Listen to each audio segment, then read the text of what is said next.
चित स्वभावाय भावाय भावाय सर्वभावांतंते वंदितु सब सिद्धे ध्रुवमचल मनोभवम गतिं पत्ते बोछामि समय पाहुल निर्मो सुध केवली भणिदम।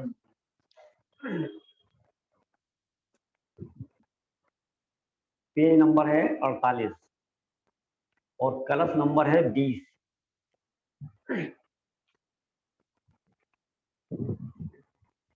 कल जो हमने चर्चा करी थी 17-18 नंबर की गाथा पर, जिसमें ये कहा था कि इस आत्मा की सिद्धि यानी प्राप्ति केवल सम्यक दर्शन ज्ञान चारित्र्य से है, बाकी किसी दूसरे उपाय से नहीं है। अथवा शॉर्ट में कहें, संक्षेप में कहें तो आत्मा की प्राप्ति आत्मा को जानने से ही होती है, बाकी दूसरे किसी उपाय से नहीं होती। अब आगे जो 20 नंबर का कलश है तो उसमें इसी अर्थ को और पुष्ट करते हैं। 20 नंबर का कलश पढ़ो। त्रित्वमप्येकताया अपतित निधमात्मा ज्योतिरुदगच्छदक्षम् सततमनुभवामो चैतन्य चिन्नम न खलु यस्मादन्यथा साध्य सिद्धि। आचार्य कहते हैं अनंत अविनश्वर चैतन्य जिसका चिन्ह है, ऐसी इस आत्म ज्योति का हम निरंतर अनुभव करते हैं, क्योंकि उसके अनुभव के बिना अन्य प्रकार से साध्य आत्मा की सिद्धि नहीं होती। यह आत्म ज्योति ऐसी है कि जिसने किसी प्रकार से त्रित्व अंगीकार किया है तथापि जो एकत्व से च्युत नहीं होती और जो निर्मलता से उदय को प्राप्त हो रही है। यहाँ पर अमृतचंद्र आचार्य ये कहना चाहते हैं कि जिस आत्म ज्योति को प्राप्त करने का हमने उपाय बताया है, तो वो ये कह रहे हैं कि जो उपाय हमने बताया है उसी उपाय से हम भी अपने आत्मा का अनुभव कर रहे हैं, है ना। जैसे हम आपसे कहें कि साहब ये रसगुल्ला बहुत मीठा है, बहुत स्वादिष्ट है। अरे नहीं नहीं छोड़ो, हमें नहीं लग रहा, देखने से तो हमें लग ही नहीं रहा ये स्वादिष्ट होगा, ठीक है। तो फिर हम कैसे आपको विश्वास दिलाएंगे? तो मैं ये कहूँगा साहब आप इसको खाकर देखो, क्योंकि मैं इसको रोज खाता हूँ, आप समझे ना। तो मैंने आपको प्रमाण दिलाया, माने मैंने आपको विश्वास दिलाया कि ये रसगुल्ला मैंने खा रखा है, ये बहुत स्वादिष्ट है ना, बहुत रसीला है, बहुत मीठा है, इसलिए आप भी खाइए, ठीक है। इसी प्रकार से यहाँ पर आचार्य ये कह रहे हैं, माने वो कोई अपनी प्रसिद्धि नहीं करना चाह रहे हैं, वो ये नहीं बताना चाह रहे कि देखो हम भी सम्यक दृष्टि हैं, हम छठे सातवें स्थानवर्ती हैं, हम हर अंतर मुहूर्त में अपने आत्मा का अनुभव कर रहे हैं, ऐसा बताकर वो कोई अपनी प्रसिद्धि नहीं चाहते हैं, ठीक है ना। सच्चे ज्ञानी तो बताते भी नहीं है, और जो बताते हैं वो सच्चे ज्ञानी होते भी नहीं, इसका कोई ढिंढोरा नहीं पीटा जाता। तो यहाँ पर आचार्य जो ये कह रहे हैं हम निरंतर अनुभव करते हैं, तो उसका मतलब केवल इतना सा है कि वो हम जैसों को विश्वास दिलाना चाहते हैं कि जैसा आत्मा का अनुभव करने के लिए जो विधि हमने आपको बताई है, उस विधि से ही हम भी अपने आत्मा का अनुभव कर रहे हैं। आप भी करो, आप भी करो, ऐसा नहीं है कि आप आत्मा का अनुभव करोगे तो आत्मा का अनुभव नहीं होता। अब देखो कई बार ऐसा नहीं होता, हम कैसे करें तो बड़ा कठिन है, बड़ा कठिन है, हमारे बस की नहीं है, हमारे से नहीं होगा। सामने वाला क्या कहता है, रोहित चिंता नहीं कर, मैं भी पहले ऐसे ही मानता था बहुत कठिन है, बहुत कठिन है, मेरे से नहीं होगा, मेरे से नहीं होगा, ठीक है, लेकिन मैंने कर लिया ना, बहुत सरल है, तुम करके देखो, ठीक है। तो सामने वाले को विश्वास होता है कि हाँ, जब ये कह रहा है और इसने ऐसा प्राप्त किया है, इसने भी आत्मा का अनुभव किया है, तो जो आत्मा का अनुभव करने वाला है तो वही तो बता सकता है ना कैसा है ना, सरल है, कठिन है। माने वो सामने वाला कर सकता है कि नहीं कर सकता, ये भी वही बता सकता है जिसने आत्मा का अनुभव किया है। तो यहाँ आचार्य भगवान जिस आत्मा का अनुभव निरंतर कर रहे हैं, तो वो हमें भी प्रेरणा दे रहे हैं, ठीक है ना। तो साध्य आत्मा की सिद्धि हमने प्राप्त की है, हमने की है और अपने अनुभव से की है ना, इसलिए आप भी करो।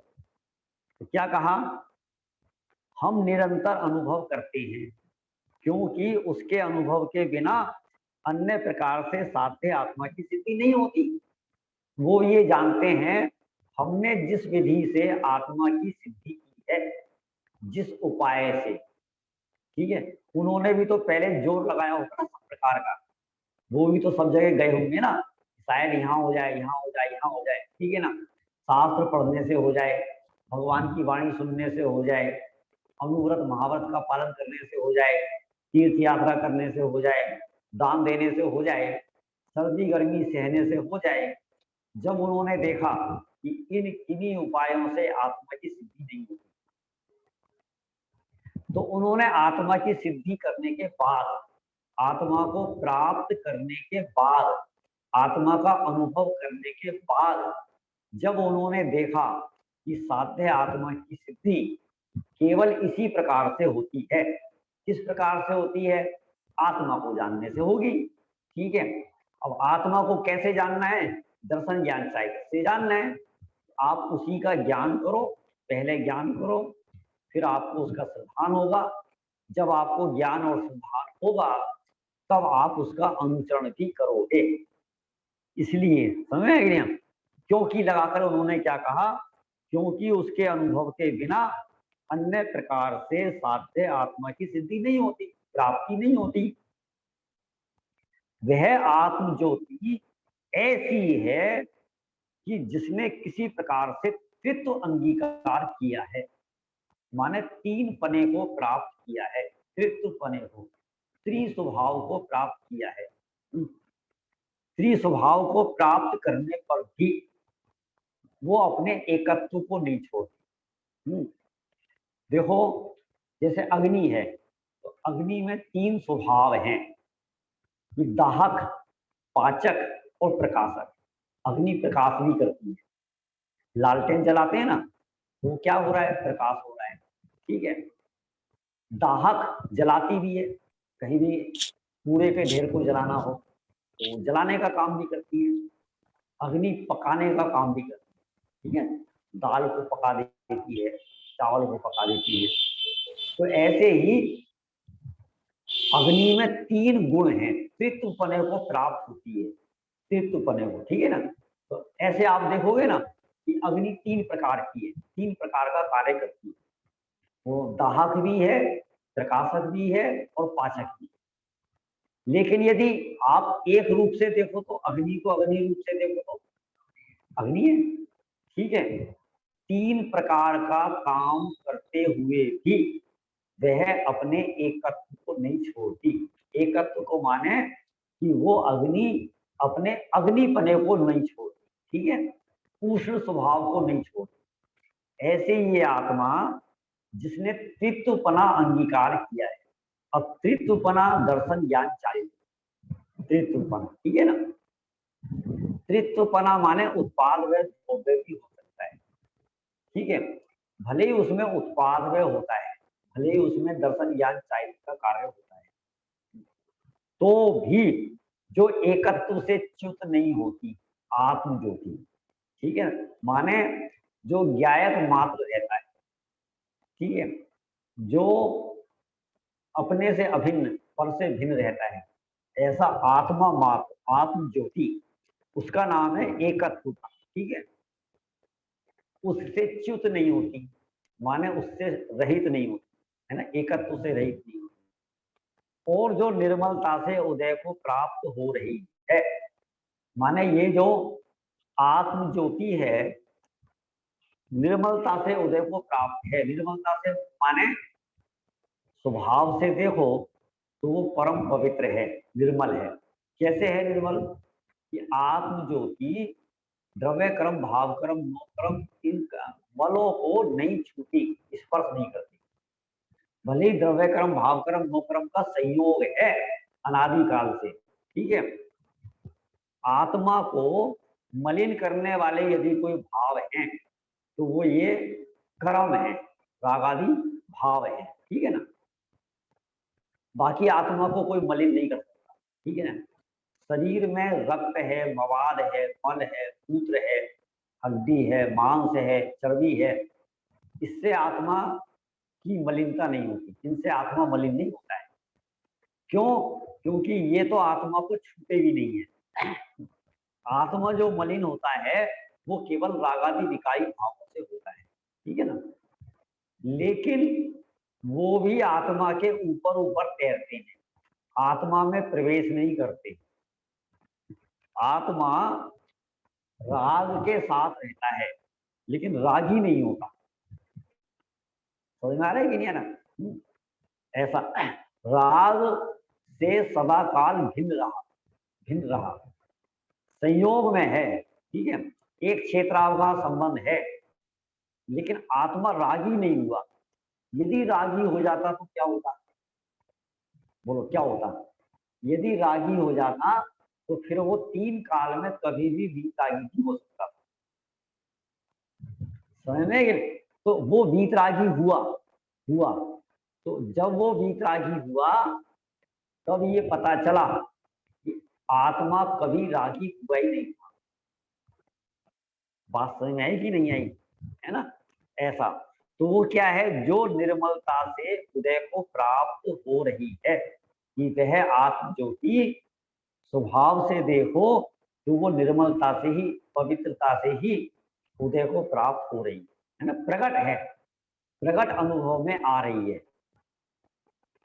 ये जितनी बातें समय सार में आ रही है, ठीक है ना, आत्मा राग से भिन्न है, आत्मा कर्मों से भिन्न है, आत्मा परम पवित्र है, आत्मा ज्ञायक मात्र है, ठीक है, पर से विभक्त है, अपने से अभिभक्त है। इन सब बातों का आप अनुभव करके देख सकते हो। ये सब चीजें ऐसी हैं कि आज भी हम अनुभव करें, है ना, बैठकर। तो जो आचार्य ने समय सार में लिखा है, ठीक है, वैसा ही मेरे अनुभव में आता है ना। देखो सामने है ना, आग जल रही है, अग्नि जल रही है। किताब में लिखा हुआ है कि अग्नि गर्म होती है, ठीक है। अब ये जो किताब में लिखा है ये सच है कि झूठ है, ये कैसे पता चलेगा? जो किताब में लिखा है अग्नि गर्म होती है, किताब में लिखा है।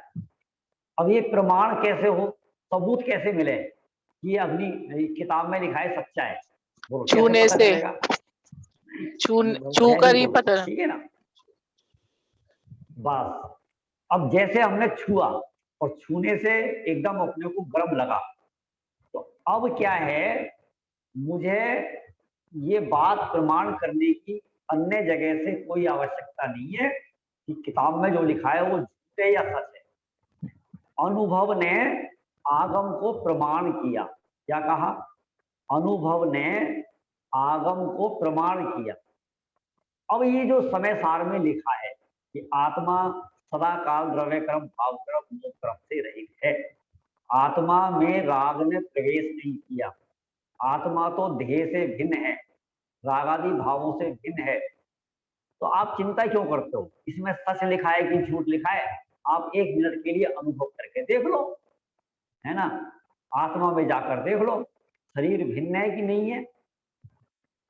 अभी देखो, यदि अपन बाहर से भी विचार करें तो आए दिन अपन है ना देह और आत्मा को अलग होते हुए देखते।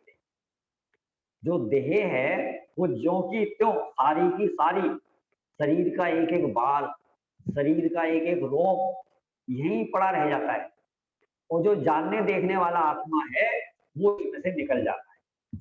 तो बाहर से भी प्रमाण होता है और अंदर में यदि अपन अनुभव करके बैठे, एक मिनट के लिए विचार करें, तो भी अपने को ये कर्म से आत्मा दिखाई देता है। दिखाई देता है माने कर्म से भिन्न आत्मा अनुभव में आता है, ऐसा। ठीक है, तो जो निर्मलता से उदय को प्राप्त हो रही है, कौन उदय को प्राप्त हो रही है, कौन हो रही है ये? आत्म ज्योति। पिछले पेज पे लिखा है ना, आत्म ज्योति, ऐसा भावार्थ। आचार्य कहते हैं जिसे किसी प्रकार पर्याय दृष्टि से तृत्व प्राप्त है, तथापि शुद्ध द्रव्य दृष्टि से जो एकत्व से रहित नहीं हुई है, माने जो एक पने को भी प्राप्त है और तृत्व पने को भी प्राप्त है। तृत्व पने को प्राप्त होते हुए भी एकत्व को नहीं छोड़ती, और एकत्व पने को प्राप्त होते हुए भी जो तृत्व पने को नहीं छोड़ती, ऐसा। माने ऐसा ही इसका स्वभाव है ना। तथा जो अनंत चैतन्य स्वरूप निर्मल उदय को प्राप्त हो रही है, ऐसी आत्म ज्योति का हम निरंतर अनुभव करते हैं। यह कहने का आशय यह भी जानना चाहिए कि जो सम्यक दृष्टि पुरुष हैं, वे जैसा हम अनुभव करते हैं वैसा अनुभव करें, है ना। जितने भी ज्ञानी धर्मात्मा जीव हैं, तो वो ये कह रहे हैं कि जैसा हम अनुभव करते हैं वैसा आप भी अनुभव करें, है ना, ऐसा। अब टीका, अब कोई तर्क करे कि आत्मा तो ज्ञान के साथ तादात्म्य है। तादात्म्य माने उस रूप है, उसमयी है। ठीक है, ज्ञान और आत्मा अलग अलग नहीं है। जो ज्ञान है वही आत्मा है, जो आत्मा है वही ज्ञान है, माने उस रूप है, अलग नहीं है। इसलिए वह ज्ञान का नित्य सेवन करता है। तब फिर उसे ज्ञान की उपासना करने की शिक्षा क्यों दी जाती है, ये प्रश्न है। भाई ज्ञान आत्मा से अभिन्न है, जो ज्ञान है वही आत्मा है, और जो आत्मा है वही ज्ञान है। ठीक है, तो प्रश्न ये है कि जब ऐसा है, ऐसा वस्तु स्वरूप है, तब आप ये क्यों कहते हो कि उसे ज्ञान की उपासना करनी चाहिए। ये तो ऐसा हो गया जैसे अग्नि को उष्णता को प्राप्त करना चाहिए। अग्नि को अपन उपदेश दे रहे हैं कि हे अग्नि, तुझे उष्णता को प्राप्त करना चाहिए, ऐसा। ठीक है ना, ये प्रश्न है। या ऐसा समझो कि कोई मगरमच्छ है ना, और वो कहाँ रहता है, समुद्र में रहता है। लेकिन वो प्यासा है, प्यासा, और हम उससे कहें कि तुझे पानी पीना चाहिए, तुझे पानी पीना चाहिए। ठीक है, तो ऐसा ही ये प्रश्न है, समझो। ठीक है, फिर उसे ज्ञान की उपासना करने की शिक्षा क्यों दी जा रही है। समाधान, ऐसा नहीं है। तो फिर कैसा है? यद्यपि आत्मा ज्ञान के साथ तादात्म्य स्वरूप से है, तथापि वह एक क्षण भी ज्ञान का सेवन नहीं करता है। क्या बात कही? अब मान लो कोई मगरमच्छ है और समुद्र के बीच में रह रहा है, और उसके चारों ओर पानी पानी है। अब ये कोई जरूरी तो नहीं ना वो पानी पिए, नहीं पिए तो नहीं पिए, है ना। अब उसका अज्ञान भी हो सकता है, मिथ्यात्व भी हो सकता है। ठीक है, अब उसे ये नहीं पता कि जो मेरे चारों तरफ पानी है, चारों ओर लबालब पानी भरा हुआ है, ये पानी ही प्यास बुझाने का काम करता है। अब ये बात उसे नहीं पता, तो पानी होने से क्या होगा? इसी प्रकार से ज्ञान आत्मा के साथ तादात्म्य है, और वो निरंतर ज्ञान का सेवन कर रहा है। फिर भी ये ज्ञान स्वरूप मैं हूं ऐसा उसको प्रतीति में नहीं आ रहा, तो नहीं आ रहा। अब कोई क्या कर सकता है, बस। ठीक है ना, अब वो प्रतीति में आते हुए भी प्रतीति में नहीं आ रहा, ठीक है। जानते हुए भी जानने में नहीं आ रहा, जानते हुए भी जानने में नहीं आ रहा। जैसे कल हमने उदाहरण दिया था कि कोई 10-15 साल बाद माँ बाप अपने बच्चे से मिलने के लिए गुरुकुल में गए और गुरुकुल के सारे बच्चे पार्क में खेल रहे हैं और उसमें अपना बच्चा भी खेल रहा है, ठीक है। तो अपना बच्चा जानने में आ रहा है कि नहीं आ रहा है? कि जानने में आते हुए भी जानने में नहीं आ रहा। समझ में? ये ही हमारा बच्चा है, ऐसा जानने में नहीं आ रहा। अब देखना, वो सारे बच्चों को जान रहा है कि नहीं जान रहा है? जान रहा है। तो उन सारे बच्चों में अपना बच्चा जानने में आ रहा है कि नहीं आ रहा है? आ रहा है। तो आ रहा है, फिर तुम ये क्यों कह रहे हो कि उसको जानो? जब वो जानने में आ रहा है, फिर तुम उसे जानने का उपदेश क्यों दे रहे हो? क्यों दे रहे हो जब जानने में आ रहा है? तो हम ये कहेंगे, जानने में आते हुए भी जानने में नहीं आ रहा। प्रश्न क्या किया था? ज्ञान आत्मा के साथ तादात्म्य है और वो नित्य उसकी सेवन करता है, फिर भी आप उसे ये क्यों कह रहे हो कि ज्ञान की उपासना करनी चाहिए? आप उसे ऐसी शिक्षा क्यों दे रहे हो? तो उत्तर क्या आया? यद्यपि आत्मा ज्ञान के साथ तादात्म्य स्वरूप से है, तथापि वह एक क्षण भी ज्ञान का सेवन नहीं कर रहा। ठीक है, तादात्म्य है, अब नहीं कर रहा तो नहीं कर रहा। उत्तर समझ में आ गया? समझ में आ गया कि नहीं आ गया? है ना, स्पष्ट हो गई ना बात? ठीक है। अब क्या है कि ये ज्ञान का सेवन कैसे हो, बताओ, आत्मा की अनुभूति कैसे हो? तादात्म्य है और वो जानते हुए भी जानने में नहीं आता। तो अब ये काम कैसे हो? तो आचार्य कह रहे हैं, ये काम दो प्रकार से होता है। या तो वो अपना आप जाने, या किसी के कहने से जाने, किसी के उपदेश से जाने। एक आदमी सो रहा है, ठीक है, एक आदमी सो रहा है। अब कोई पूछे कि रात को 2 बजे से जगना है, क्योंकि सुबह 2 बजे उठ के पहाड़ पे चढ़ना है, ठीक है। अब वो कैसे जागेगा? कैसे जागेगा? कैसे जागेगा? तो उसका उत्तर क्या है कि देखो, या तो ये 2 बजे अपना आप उठ जाए, ठीक है, और अपना आप नहीं उठा, कोई ना कोई से जगाएगा, कोई ना कोई उसे जगाएगा, ठीक है। ऐसे ही अब यहाँ क्या कहते हैं, वह एक क्षण मात्र भी ज्ञान का सेवन नहीं करता, क्योंकि स्वयं बुद्धत्व, स्वयं स्वतः जानना, इसको जिनागम में कहा है निसर्गज। किसी का मोबाइल का वो खुला हुआ है, चेक कर लो।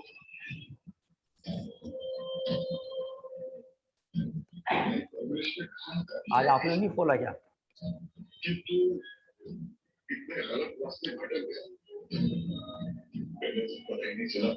अभी भी आवाज आ रही है?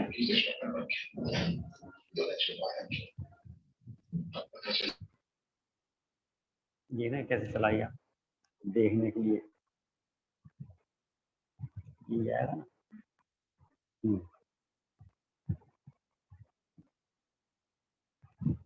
चलो, तो अब क्या है, जिनागम में 2 नाम आते हैं, निसर्गज और अधिगमज। सम्यक दर्शन के 2 भेद होते हैं ना, निसर्गज और अधिगमज। निसर्गज माने जो अपने आप से, और अधिगमज माने जो दूसरे के उपदेश से प्राप्त करता है, उसे अधिगमज कहते हैं। तो अब ये जो ज्ञान का सेवन होगा, या तो ये स्वयं स्वयं बुद्धत्व, स्वतः स्वयं जानना, अथवा बोधित बुद्धत्व, दूसरे के बताने से जानना। तो दूसरे के बताने से जानना माने अधिगमन। इन कारण पूर्वक ज्ञान की उत्पत्ति होती है। अब या तो स्वयं से, अपनी उपादान शक्ति, जहां उपादान को मुख्य किया, दूसरे के उपदेश से माने निमित्त, है ना। तो स्वयं जाने या दूसरे से, माने वही वाली बात, या तो स्वयं जागे या दूसरे के जगाने से जागे, ठीक है। इसमें मेरे को एक बात ये पूछनी है, एक आदमी ने किसी को जगाया, किसी ने किसी को जगाया, तो वो किसी के जगाने से जागा है या स्वयं जागा है? स्वयं किसी जागा के वो। जगा है। उसने तो आवाज लगाई थी, ये भैया उड़ जाओ, ठीक है, 2 बज गए वो हैं। तो निमित्त बना है, हैं? वो निमित्त बना है, निमित्त। ये एक महत्वपूर्ण बात है और अपने को पकड़नी चाहिए। सुनो, जो स्वयं नहीं जागता ना, उसको 3 लोक में कोई जगा भी नहीं सकता। क्या कहा? जो स्वयं नहीं जागेगा उसे कोई जगा भी नहीं सकता। जो स्वयं जागने के लिए तैयार होगा उसको कोई जगा सकता है। मारीच का जीव स्वयं जागने के लिए तैयार नहीं था, तो उसको आदिनाथ भगवान भी जगा नहीं पाए, उन्होंने कितना ही प्रयास किया होगा। ठीक है, जिस समय मारीच का जीव था तो उस समय केवली और सुर केवली तो होलसेल में थे, माने थोक में थे, बहुत सारे केवली सुर केवली वहां विराजमान थे, लेकिन नहीं जागा तो कोई भी नहीं जगा पाए, कोई भी नहीं जगा पाए। लेकिन जब जागने का समय आया तो एक सामान्य मुनिराज उनके जगाने से वो जाग गए। ठीक है, तो जब अपन ये कहते हैं कि निसर्गज और अधिगमज, तो सही मायने में तो निसर्गज ही होता है, अधिगमज तो होता ही नहीं। अधिगमज पे तो आरोप आता है, ठीक है, कि भगवान महावीर की दिव्य ध्वनि से उसे सम्यक दर्शन हुआ, ऐसा अपन उपचार से कहते हैं। वास्तव में तो उसको जो सम्यक दर्शन हुआ है वो उसके अपने पुरुषार्थ से हुआ है।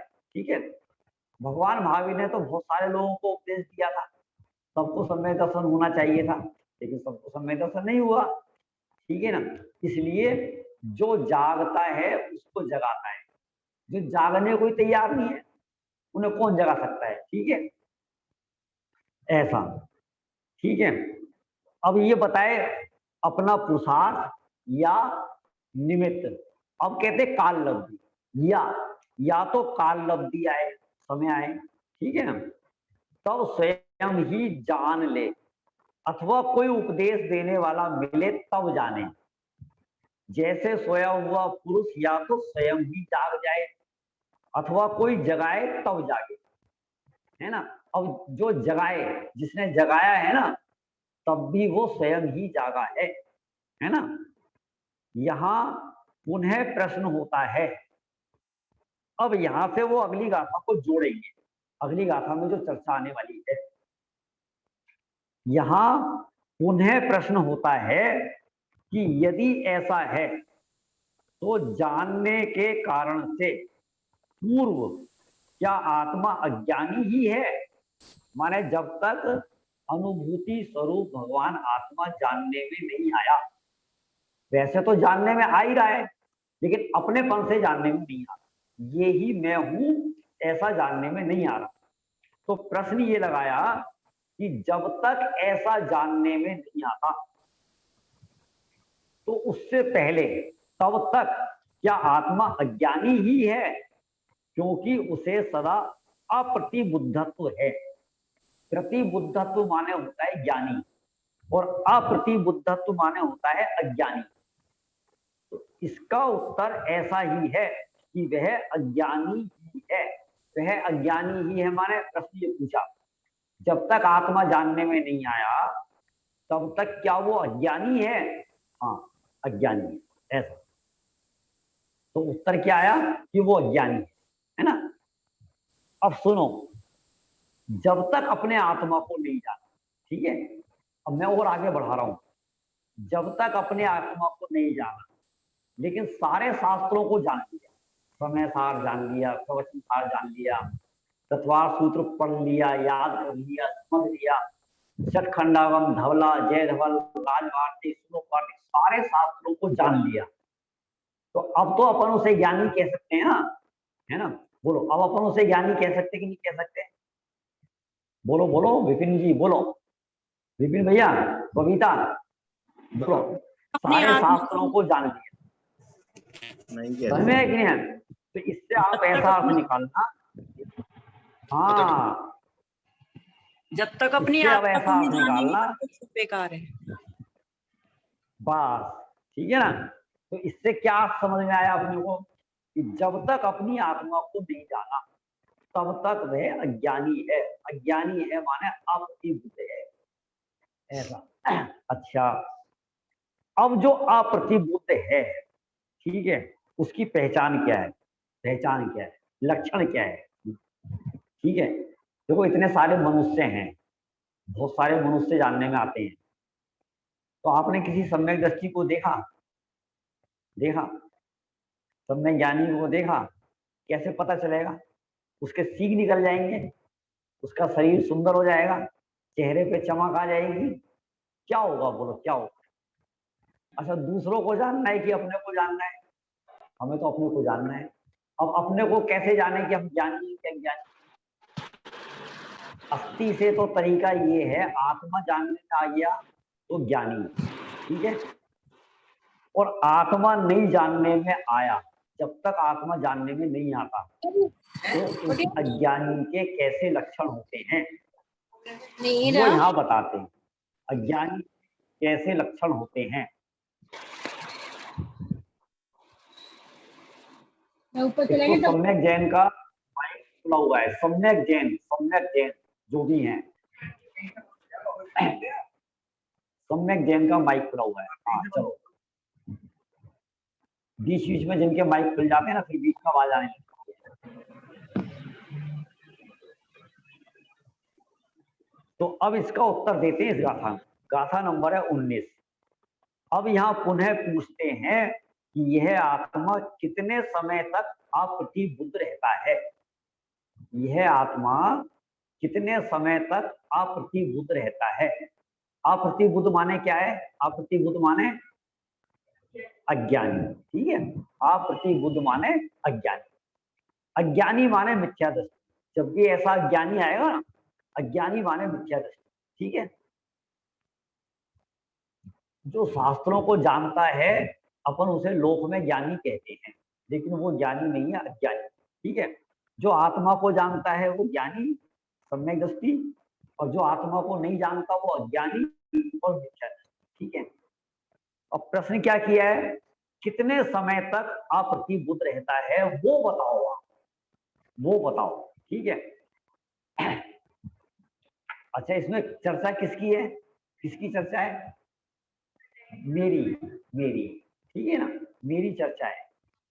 तो इसमें आप ऐसा समझना, जैसे मैं आचार्य से ये पूछ रहा हूं कि हे भगवान ये बताओ कि मैं कितने समय तक अज्ञानी रहूंगा, कितने समय तक मैं मिथ्या दृष्टि रहूंगा।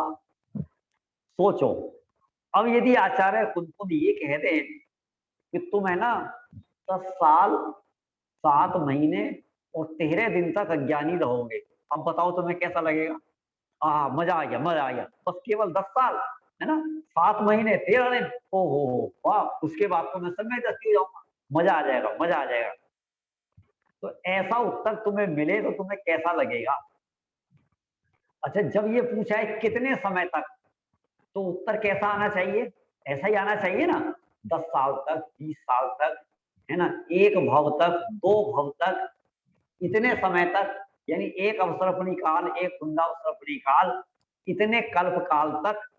प्रश्न तो ऐसा ही है ना, कितने समय तक, ठीक है। तो बोलो उत्तर आप कैसा चाहते हो? ऐसा ही चाहते हो कि नहीं चाहते हो? कितने समय तक, कैसा चाहते हो? एक समय में हो जाना चाहिए काम। देखो सुनो, मास्टर जी ने 100 तक गिनती याद करने को कही, 100 तक की गिनती याद करो, ठीक है। अच्छा, अब वो अगले दिन 100 तक गिनती याद करके नहीं आया। सारे बच्चे याद कर आए, लेकिन वो 100 तक गिनती याद करके नहीं आया। मूर्ख कहीं का, नालायक कहीं का, गंवार, गधा, 100 तक गिनती याद नहीं कर पाया। अब अगले दिन भी याद करके नहीं आया तो भी गधा, गंवार, मूर्ख, ठीक है। अब ऐसे 2-3 दिन हो गए, 2-3 दिन बच्चे ने पूछा कि गुरुजी मैं ये गधा, मूर्ख, नालायक कब तक रहूंगा, कब तक रहूंगा? तो बोलो गुरुजी क्या उत्तर देंगे? एक हफ्ता उत्तर देंगे? 10 दिन का उत्तर देंगे? प्रश्न क्या पूछा? मैं कब तक गधा कहलाऊं, कब तक गधा बना रहूंगा, ठीक है। तो गुरुजी कैसे कह सकते हैं कि तू 7 दिन तक, 10 दिन तक, 12 दिन तक, ठीक है। पंडित तो जी, गुरुजी का जब क्या तक जवाब कोई है? याद नहीं कर लेता। एक सेकंड, जब तक अरे सुनो सुनो, है ना। तो गुरुजी क्या उत्तर देंगे कि बेटा जब तक तुम 100 तक गिनती याद नहीं करोगे तब तक तुम गधा ही कहलाओगे। ख्याल में? अब बोलो कालवाची उत्तर आया कि नहीं आया? कालवाची माने 1 महीने तक, 2 महीने तक, 6 महीने तक, ठीक है ना। तो कब तक? जब तक। तो ऐसा ही उत्तर हमारे सामने आने वाला है ना। कब तक ये आत्मा माने मैं कब तक अज्ञानी रहूंगा, तो उसका उत्तर बहुत जल्दी हमारे सामने आ रहा है, ठीक है ना। देखो कम्मेणो कम्मीये एहमिदि एह कम से कम्मणो कम्मम जाए सा खलु बुद्धि अपरि बुद्धो हवदि ताव नो कर्म कर्म जो मैं अवरु में मैं कर्म नो कर्म है, यह बुद्धि जब तक जीव की अज्ञानी तब तक वो रहे। गाथा जब तक इस आत्मा की ज्ञानावरणादि द्रव्य कर्म, भाव कर्म और नो कर्म, शरीर आदि नो कर्म में यह मैं हूं और मुझ में ये कर्म नो कर्म है, ऐसी बुद्धि है, तब तक यह आत्मा अप्रतिबुद्ध है, तब तक यह आत्मा अज्ञानी है। समझ में आ गया? अब ये बुद्धि यदि आपकी 1 घंटे तक रहेगी तो आप 1 घंटे तक अज्ञानी। ये बुद्धि यदि आपकी 100 साल तक रहेगी तो आप कब तक अज्ञानी रहोगे? 100 साल तक। और ये बुद्धि यदि अनंत काल तक रहेगी तो आप अनंत काल तक अज्ञानी ही रहने वाले हो, ज्ञानी होने वाले नहीं। आप अभी मेट दो ना ये बुद्धि, यदि आपको अज्ञानी कहलाना अच्छा नहीं लगता है ना, यदि तुझे गधा कहलाना अच्छा नहीं लगता, मूर्ख कहलाना अच्छा नहीं लगता, तो तू 100 तक गिनती याद करके सुना दे। अभी सुना देगा तो अभी राजा बेटा, अभी चतुर नाम पाएगा। तो ये कर्म नो कर्म है, ये मैं हूं, ये मेरे हैं और ये मुझ में हैं। जब तक तू ऐसा मानता रहेगा तब तक तू अज्ञानी कहलाता है। अब देखना कर्म नो कर्म तो बहुत प्रकार की, बहुत प्रकार की, ठीक है। द्रव्य कर्म ही 148 प्रकार के हैं। 148 प्रकार के तो मूल हैं, उनके उत्तर भेद भी आप कहोगे ना बहुत। भाव कर्म है ना, राग द्वेष आदि है।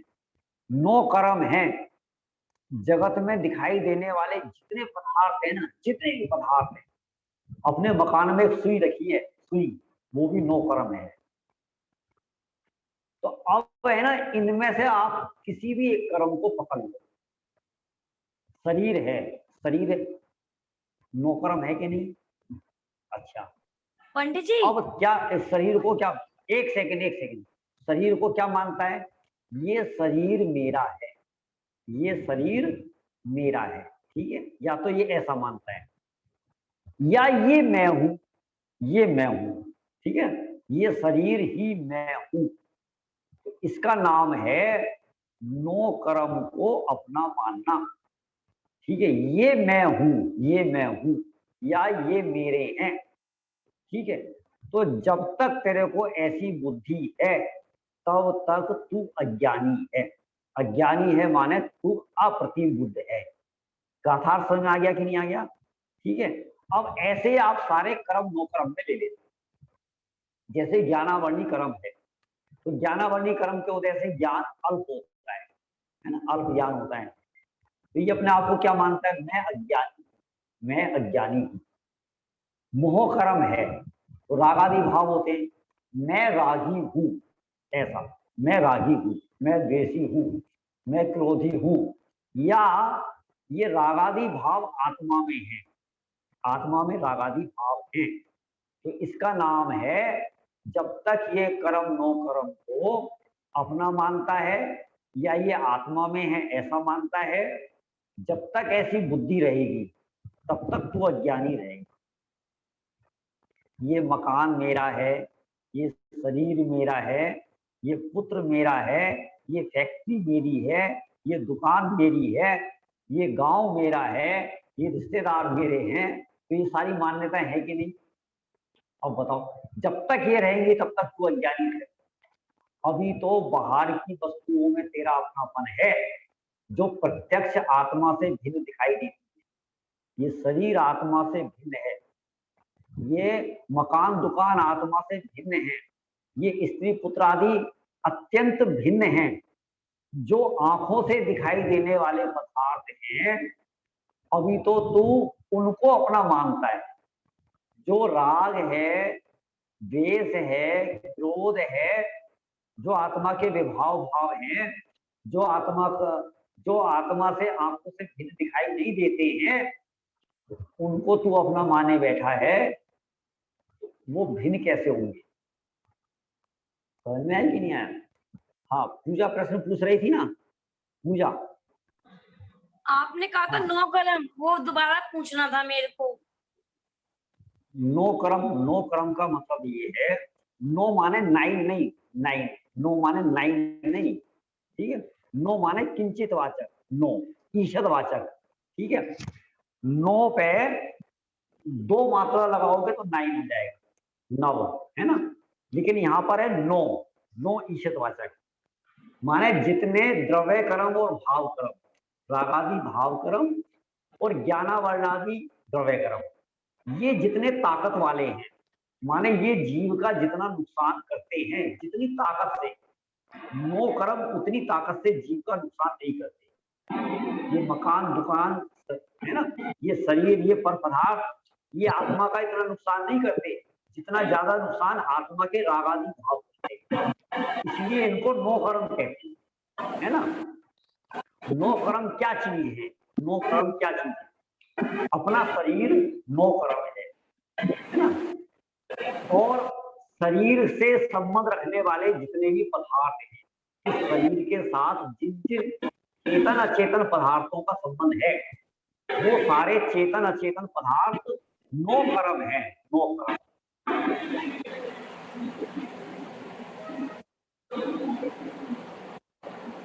तारा जैन का माइक खुल रहा है, तारा जैन का।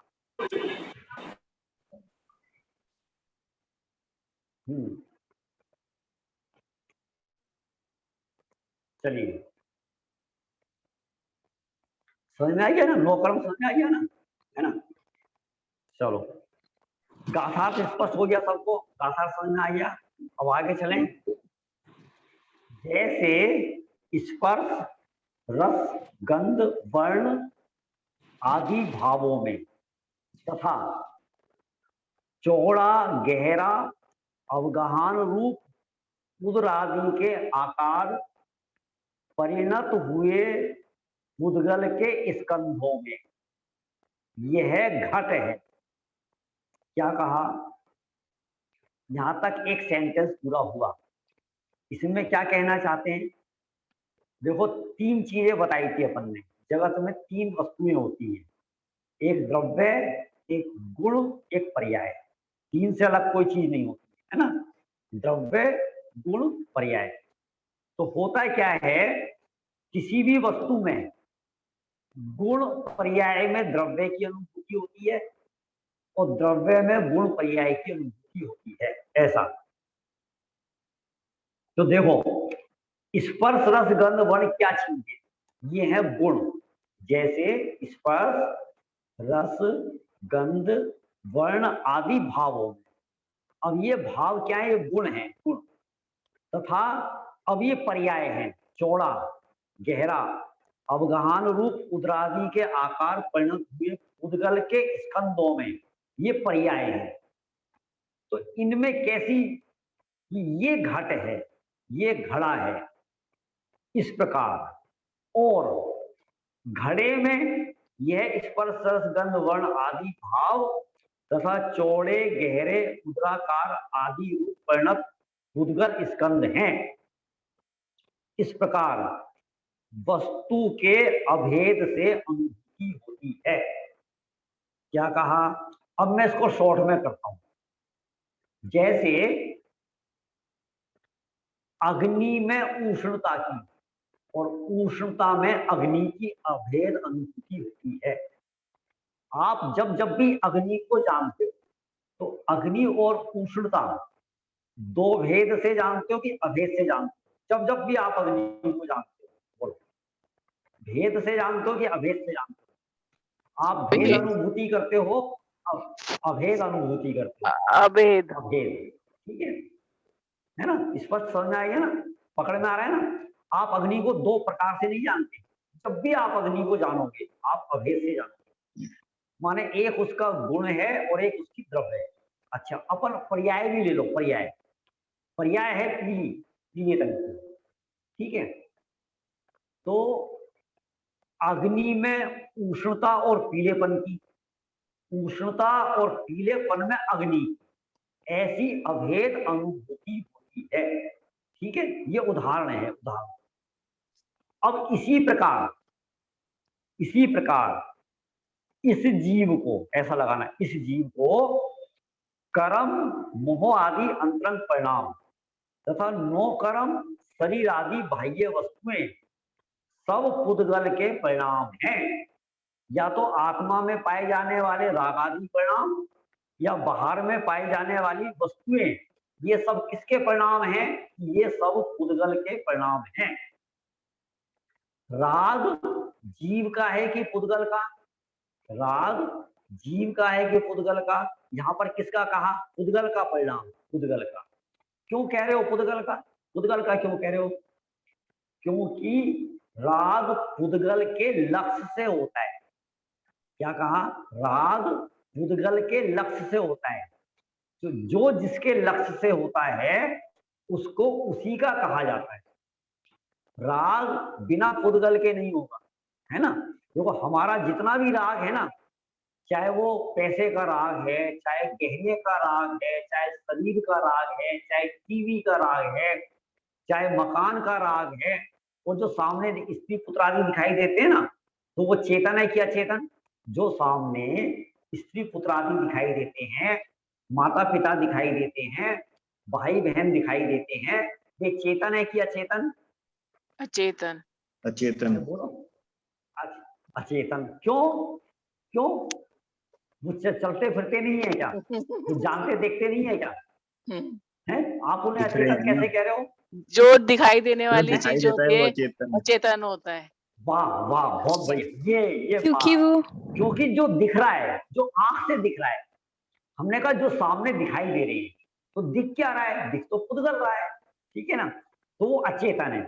तो अब देखना, भाई का राग भी अचेतन के लक्ष्य से हो रहा है, पुद्गल के लक्ष्य से हो रहा है।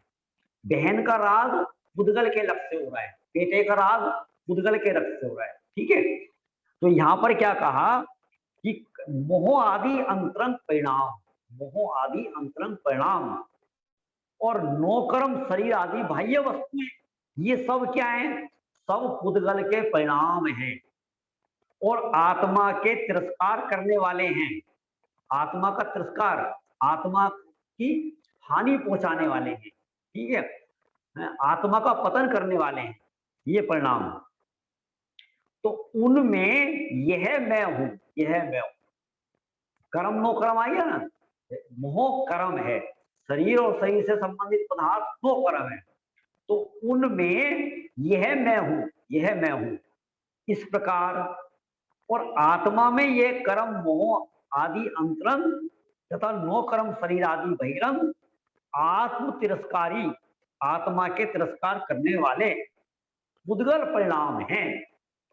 इस प्रकार वस्तु के अभेद से जब तक अनुभूति है, अब ये अनुभूति कैसी है कि आत्मा का परिणाम, पुद्गल का परिणाम, ठीक है? जो आत्मा की तिरस्कार करने वाले हैं, तो उनमें अभेद अनुभूति है। कैसी अभेद अनुभूति है? ये ही मैं हूं, ये ही मैं हूं। समझ में ना? ये जो शरीर है ये ही मैं हूं, ये जो राग है ये मेरा है, यही मैं हूं। तो जब तक ऐसी अभेद अनुभूति है तब तक आत्मा अप्रतिबुद्ध है। समझ में आया कि नहीं आया? आत्मा कब तक अप्रतिबुद्ध रहेगा?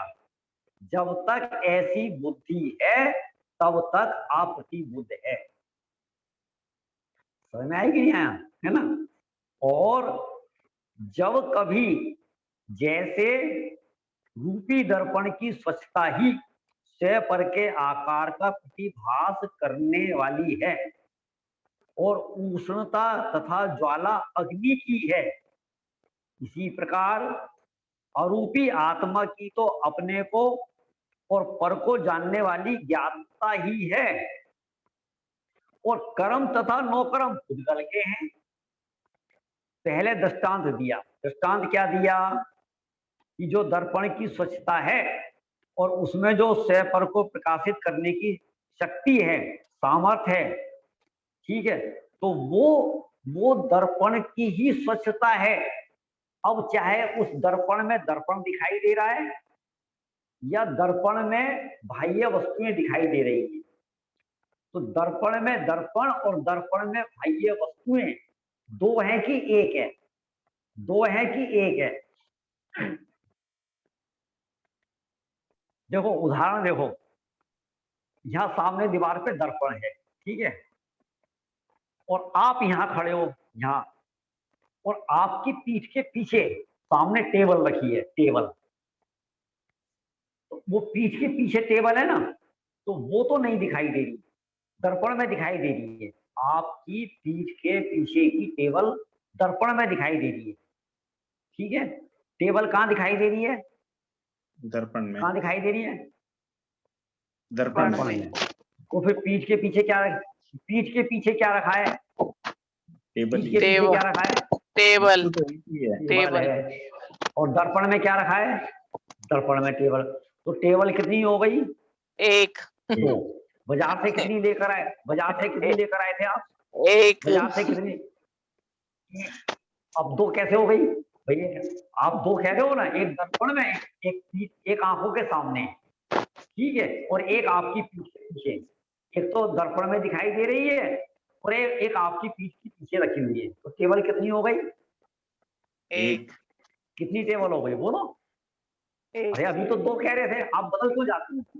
अभी तो आपने दो कहा था, अब भी एक मिनट पहले आपने कहा दो। हमने क्या, दर्पण में क्या दिखाई दे रहा है? आपने कहा टेबल दिखाई दे रही है। आपकी पीठ के पीछे क्या रखा है? टेबल रखी है। तो कितनी टेबल होगी? समझ में आए? अब बताओ, अब दोबारा सही उत्तर आएगा आपका। दर्पण में क्या दिखाई दे रहा है? दर्पण में टेबल का ज्ञान हो रहा है। दिखाई दे रहा है? दर्पण में टेबल का, आत्मा में ज्ञान नहीं हो रहा, दर्पण हो रहा है। तो और नहीं बात आ गई। यूं कह रहे हैं दर्पण में टेबल का ज्ञान हो रहा है, मतलब ज्ञान आत्मा में होता है, ये कह रहे दर्पण में हो रहा है। हैं? कैसी कैसी बातें कर रहे हो आप?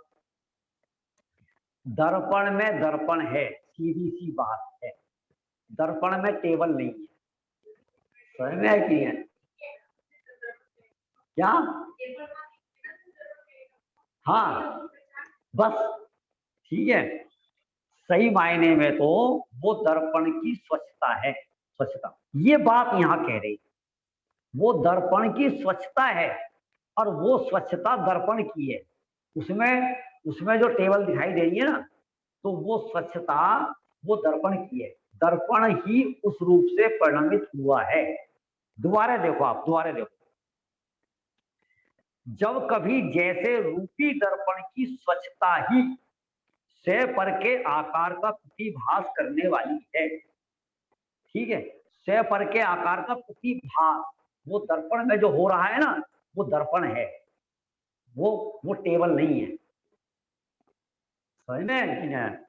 और उष्णता तथा ज्वाला अग्नि की है। अग्नि की है माने वो अग्नि ही है, अग्नि ही है। इसी प्रकार अरूपी आत्मा की तो अपने को पर को जानने वाली ज्ञात्रता है, ज्ञात्रता आत्मा की है। और कर्म नो कर्म किसके हैं? पुद्गल के। अभी क्या मान रहा था? कर्म नो कर्म मेरे हैं, मेरे हैं। अप्रतिभूत का कैसे मानता है? कर्म नो कर्म मेरे हैं, ठीक है। लेकिन सच्चाई क्या है? कर्म नो कर्म पुद्गल के हैं। इस प्रकार स्वतः अथवा परोपदेश से ये बात, कौन सी बात? जो जानने देखने का स्वभाव है ये तो मेरा है, और ये जो कर्म नो कर्म है ये पुद्गल के हैं। ये बात या तो वो स्वतः जान ले या दूसरे के उपदेश से जाने, जिसका मूल भेद विज्ञान है। मूल में क्या है? भेद विज्ञान। कैसा भेद विज्ञान? राग पुद्गल का है और ज्ञान आत्मा का है ना। अभी तक क्या मानता था? राग मेरा है। ये तो पंडित जिसका स्वच्छावास मूल क्या भेद बताया आपने? विज्ञान है स्वच्छावास काय के बाद अभी आप बताया था ना, स्वच्छावास। स्वच्छाभास। समझ में नहीं आ रहा, स्वच्छाभास कैसा कह रहे हो आप? स्वच्छता, स्वच्छता थी। स्वच्छता, स्वच्छता के बाद क्या बताया? बोलो बोलो, दोबारा बोलो। शब्द सही बोलो, शब्द शब्द। स्वच्छाभास क्या? मेरे को समझ में नहीं आ रहा। स्वच्छता ही से पर के आकार का प्रतिभास है। प्रतिभास है माने जो उसमें झलक रहा है, ठीक है। तो वो है ना, अपना ही है, वो दूसरे का नहीं, ठीक है। इस प्रकार स्वतः अथवा परोपदेश से जिसका मूल भेद विज्ञान है, ऐसी अनुभूति उत्पन्न होगी तब ही आत्मा प्रतिभूत होगा। जब ऐसी भेद विज्ञान सहित राग में राग की और ज्ञान में ज्ञान की अनुभूति होगी, भेद ज्ञान सहित, तब आत्मा प्रतिभूत कहलाएगा।